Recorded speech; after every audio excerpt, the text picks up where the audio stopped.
Olá, meus amigos, tudo bem? Sejam bem-vindos a mais esse vídeo. E hoje eu vou falar de um versículo da Bíblia que, para mim, ele é um versículo muito perigoso, porque ele é mentiroso, ele não se cumpre. Na verdade, é porque quando esse texto foi escrito, a intenção dele não era para que as pessoas viessem a fazer dele uma prática. Não era para que as pessoas viessem a desenvolver em cima dele as suas crenças. Infelizmente, as pessoas que creem na Bíblia, que acreditam que a Bíblia é um livro inspirado por Deus, é um livro inerrante, infalível, que é a palavra de Deus, infelizmente essas pessoas elas acreditam assim. Acreditam que esse texto ele é fiel, ele é verdadeiro e que ele se cumpre. Ele se cumpre na vida das pessoas. E eu vou mostrar para você que esse texto, esse versículo, ele é muito perigoso. Ele não é nada daquilo que parece.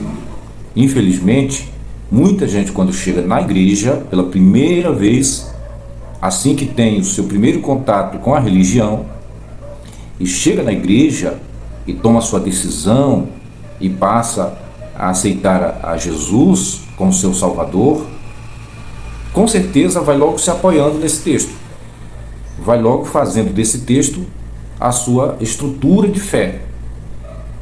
Isso para as pessoas que já têm família, para as pessoas que já têm filhos. Porque o texto ele é de longo alcance, é de um alcance familiar. Então eu vou ler aqui com você esse texto para que a gente possa comentar um pouco a respeito dele, tá? Logo após a vinheta eu volto para ler esse texto juntamente com você. Não sai daí.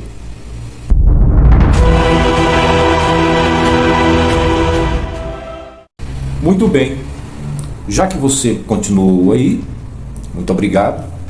Aproveita, já se inscreve no canal se não for inscrito, tá bom? E não se esqueça de acionar o sininho das notificações, tá bom? Se você já é inscrito, por favor, deixa aquele like maroto para fortalecer o canal, tá bom? Já já nós vamos atingir os 2.000 inscritos aqui do canal. É uma marca histórica, amigo. É uma marca histórica. Eu só tenho a agradecer aos amigos que chegam para se inscrever aqui, para se juntar a nós, para fortalecer esta família. Na verdade, o canal Sem Religião, cachorrinho. Na verdade, o canal Sem Religião enfrenta muitos desafios, mas a gente vai crescendo aos poucos, tá bom? Bom, sem mais delongas, eu quero ler com você o livro de Atos, capítulo 16, e os versos 30 e 31. Já vamos ler? Se você tem uma Bíblia, é só abrir Atos 16, 30 e 31. Olha o que diz a minha Bíblia aqui. E tirando-os para fora, disse-lhes: Senhores, o que devo fazer para ser salvo? E eles lhes disseram: Crê no Senhor Jesus Cristo e serás salvo, tu e a tua casa. Crê no Senhor Jesus Cristo e serás salvo, tu e a tua casa. Então, meus amigos, esse é o texto que eu quero compartilhar com você. É o texto que eu estou citando desde o começo do vídeo, que é para mim um texto perigoso, por razões de que ele não foi falado para todas as pessoas. Gente, esse texto ele foi falado com um propósito. Essa história, ela é uma história uma história que é fictícia, ela não é real. Essa prisão, essa abertura das cadeias, das portas dessa prisão, esses apóstolos, o Paulo, o Silas, eles sequer existiram. Na verdade, isso aqui é um conto, isso aqui é um enredo, sabe? É como se fosse uma peça teatral e foi trabalhada toda uma estrutura, né? Um enredo, né? Um roteiro, vamos dizer assim. Isso aqui é um roteiro, e foi criados personagens para vivenciar, para viver esse roteiro. Aqui a única coisa que eu posso considerar que é verdade, que existiu, foram os escritores, os autores dessa narrativa. Eles sim, eles escreveram, eles existiram para escrever essa narrativa, esse roteiro, entende? Então, para começar a conversa, mas vamos supor que isso aqui de fato tenha acontecido, que os apóstolos existiram e que eles foram presos e que um anjo veio e estremeceu ali a prisão onde eles estavam com um terremoto e abriram todas as portas, e o carcereiro, né, o cidadão que cuidava das cadeias ali, da prisão desses apóstolos, ficou assustado e fez essa pergunta para eles, né? Senhores, o que é que eu devo fazer para ser salvo? O que é que eu devo fazer para ser salvo? E aí o Paulo diz o texto que ele responde para o carcereiro dizendo: crê no Senhor Jesus e será salvo tu e a tua casa. Crê no Senhor Jesus Cristo e será salvo tu e a tua casa. E é exatamente sobre essa salvação que eu quero trocar umas ideias, né? Eu quero conversar com você. Eu espero que algum evangélico assista esse vídeo, porque muitos evangélicos vêm aqui no canal, assistem nossos vídeos e até comentam. Então eu acredito que esse vídeo ele é um vídeo para ser apreciado pelos evangélicos, por alguém que tem fé em Deus, por alguém que crê que a Bíblia é um livro inspirado por Deus, tá bom? E se alguém é crente e assiste esse vídeo agora, eu gostaria de perguntar para você o seguinte: que tipo de salvação era esta que o apóstolo estava prometendo, estava garantindo aqui para o carcereiro e para a sua família? Que tipo de salvação era esta? Era uma salvação imediata? Uma salvação para já, para agora? Ou era uma salvação para muito depois, para depois da morte? A salvação do inferno, a salvação do fogo eterno, da condenação do juízo? Que tipo de salvação era essa? Você tem ideia? Você consegue responder para mim? E tem um detalhe aqui bastante interessante. No primeiro momento, o carcereiro perguntou como é que ele fazia para ser salvo. Ele não perguntou como fazer para salvar ele e a família dele, não. Ele perguntou só sobre ele. Ele estava mais preocupado com a situação dele. E o apóstolo Paulo falou o seguinte: crê no Senhor Jesus Cristo e será salvo, tu e a tua casa, tu e a tua família. E aí, o apóstolo aqui não falou, não colocou nenhum, vamos dizer assim, nenhum obstáculo. Não, você tem que fazer isso, você tem que fazer aquilo, você tem que deixar isso, tem que deixar aquilo. Não, ele não fez esse tipo de exigência. Ele apenas disse o seguinte: creia no Senhor Jesus Cristo e será salvo tu e a tua casa. Foi simples assim.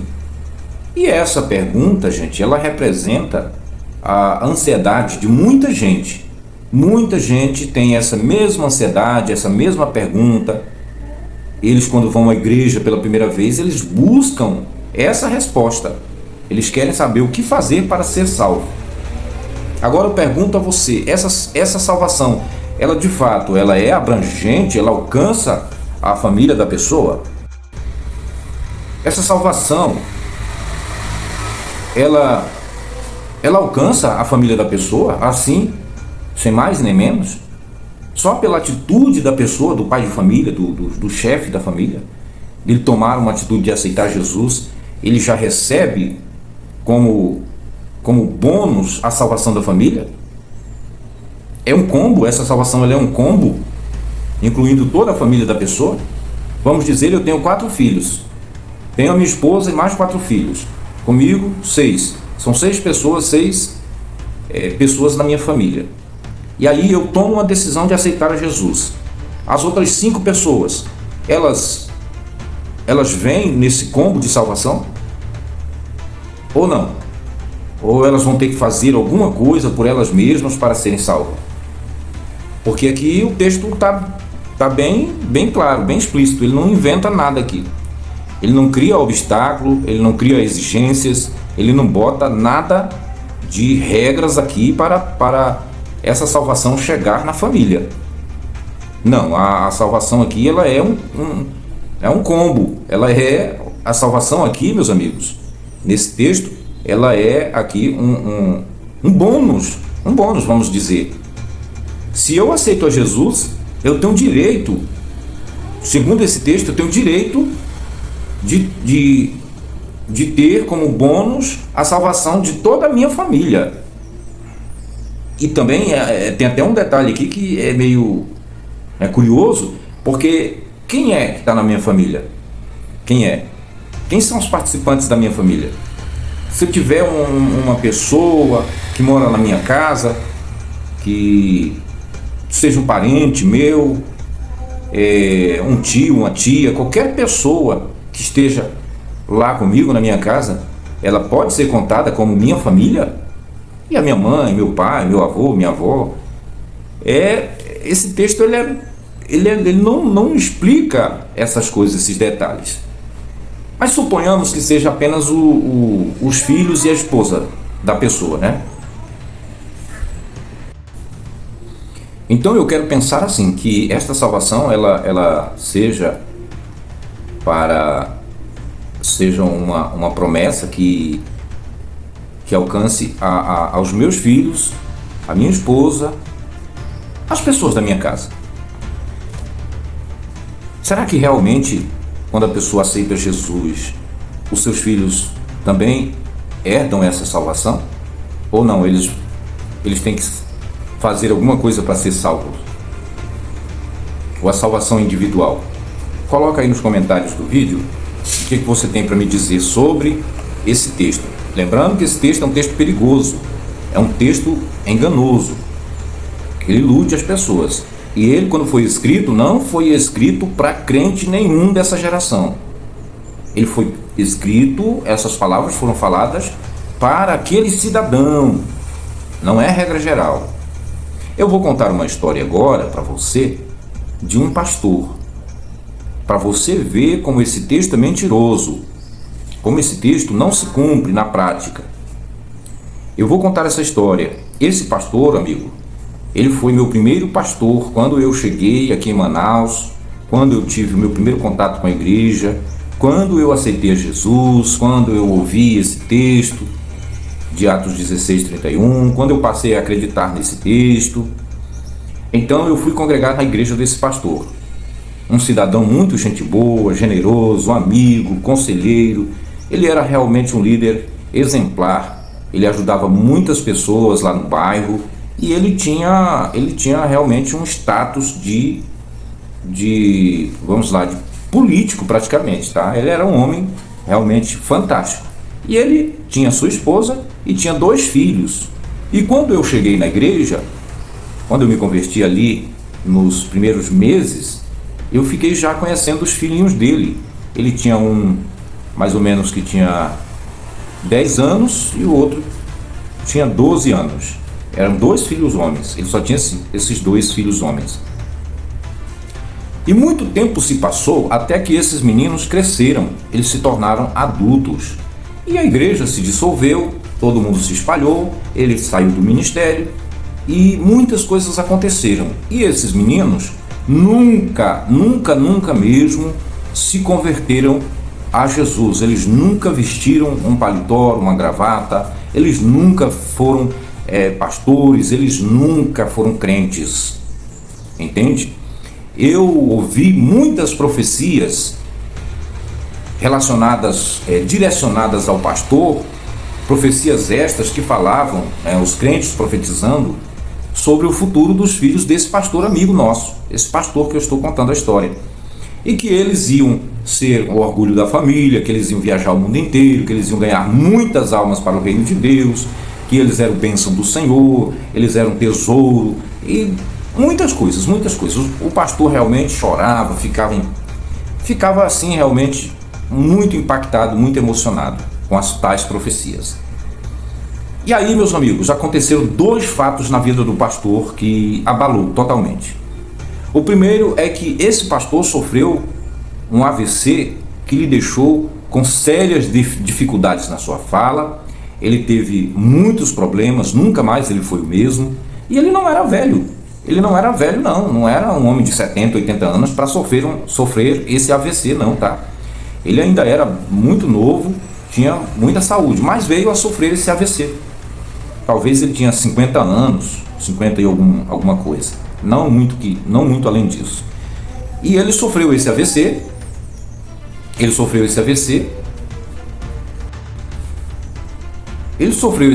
meus amigos, e não parou por aí não, tá? Não parou por aí. Preste bem atenção no que eu vou falar agora. Esse pastor, ele morava na mesma rua ali da igreja, na mesma rua, bem perto. Só que nesse tempo já era outro pastor que estava dirigindo lá a igreja, ele já tinha saído do ministério. E na igreja lá, congregava lá um elemento, um indivíduo, que o irmão dele era o maior traficante lá da área. Ele era o mandante lá da área. E um dos filhos desse pastor, que era usuário de droga, e andava pelas ruas, pelas noites, madrugadas adentro, e era uma pena mesmo. Esse menino veio a ser acusado de roubar a igreja lá. Ele veio ser acusado de ser o ladrão que roubou a igreja lá.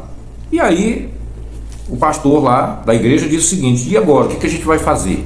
Porque não pode ficar assim. Alguém tem que tomar uma atitude e a gente tem que resolver essa bronca aí. E aí aquele indivíduo que congregava lá levou a conversa lá para o irmão dele, disse: olha, mano, o filho do pastor lá, do pastor que era de lá da igreja, ele roubou lá a igreja, viu? E aí, como é que vai ficar isso aí, essa situação? Aí o traficante lá disse: olha, eu vou mandar pegar ele, a gente vai dar uma coça nele aqui e vamos ver se ele vai entregar o roubo. E foi assim que aconteceu. O traficante mandou pegar o filho do pastor e bateram muito nele, muito mesmo, muito mesmo. Quebraram o rapaz todinho. Ele já era um homem adulto já tinha mais de 20 e poucos anos, né? Espancaram muito esse rapaz. E aí pegaram o rapaz todo quebrado, colocaram ele dentro de um carro de mão e levaram de madrugada e deixaram ele dentro do carro de mão todo quebrado, já morto, tá, pessoal?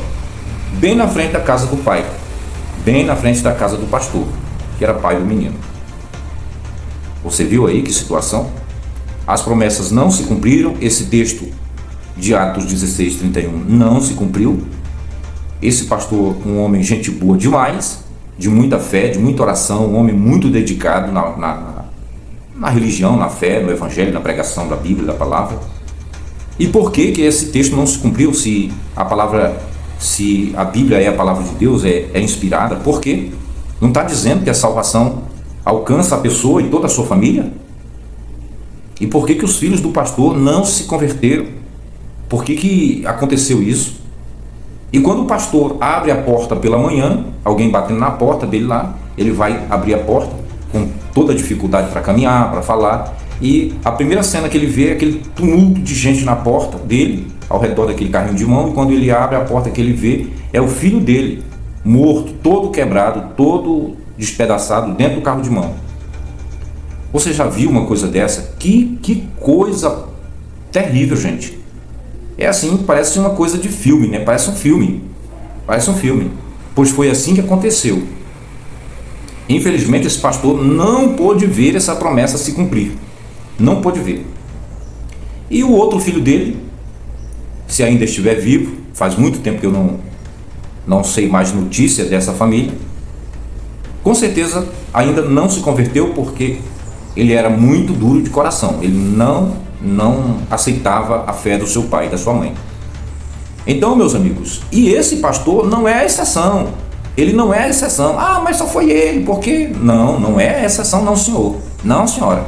Milhares e milhares de crentes que se converteram a Jesus, acreditando que a sua família ia chegar junto também, como bônus, né? Eles iam obter esse combo de salvação, que ia incluir os seus familiares, seus filhos, seus netos. Eles também não obtiveram esse combo, não, viu? Não obtiveram. Eu conheço muitos crentes que só conseguiram levar seus filhos para a igreja enquanto eles eram pequenos. Mas depois que cresceram, o pai vai para a igreja e os filhos vão para a festa. O pai vai para a igreja, a mãe vai para a igreja, os filhos vão para outro canal, outro lugar, outro caminho. Nem parece que é filho de crente. Não respeita a fé do pai, a fé da mãe. Não respeita, não tem o menor respeito pela fé, pela religião dos pais. Entende? Então, meus amigos, quando é que esse texto se cumpre? Quando é que ele se cumpre? Eu tenho certeza que vai aparecer muita gente aqui. Se você está assistindo e conhece alguém que é crente há muito tempo e seus filhos não são, que a sua casa é uma bagunça, os filhos são tudo virado de cabeça para baixo, né? Faz tudo ao contrário, coloca aí nos comentários para nós ficar sabendo. Coloca aí nos comentários. Eu tenho certeza que eu estou falando uma realidade, eu não estou inventando conversa aqui. Eu não estou usando esse texto aqui como argumento para gerar um conteúdo, para gerar views, likes, etc. Não. Isso é uma realidade, gente, é uma realidade. Atos 16, 31 é um texto perigoso, é um texto mentiroso. Ele não se cumpre, não se cumpre. E como eu disse no começo, ele não foi falado para se praticar, para se desenvolver uma fé em cima desse texto. Ele foi falado para um elemento, para um indivíduo, tá? Sequer Jesus existiu, carcereiro também não existiu, o apóstolo Paulo não existiu, Silas também não. Quem existiu, na verdade, foi o redator, o escritor que usou a caneta para escrever essa história fabulosa, tá? Isso aí existiu, mas o resto é só ficção. São personagens de uma lenda, de uma história fictícia. E qualquer pessoa que passe a crer nesse texto e fazer dele uma tábua de salvação, né, que faça dele um porto seguro para si e para a sua família, está se enganando, está se iludindo totalmente. Está se iludindo totalmente. Então, eu contei a história do pastor, que foi meu amigo, foi meu pastor, gente muito boa. Eu, mesmo hoje sendo ateu, não tenho nada contra ele, muito pelo contrário. O que eu tenho é uma grande admiração da pessoa que ele foi para mim, me ajudou bastante, ele ajudou minha família muitas vezes, ele foi meu amigo, foi meu conselheiro, muitas vezes a gente comeu juntos.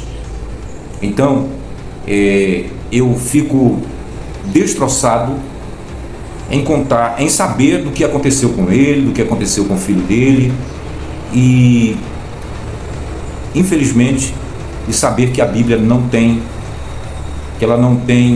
essa veracidade para entregar a promessa na prática, no cumprimento, como ela está registrando, está prometendo aqui. Tá bom, pessoal? Então era isso o vídeo de hoje, apesar de ter ficado um pouco longo, mas eu agradeço por você ter vindo até aqui, tá bom? É isso, muito obrigado e até o próximo vídeo.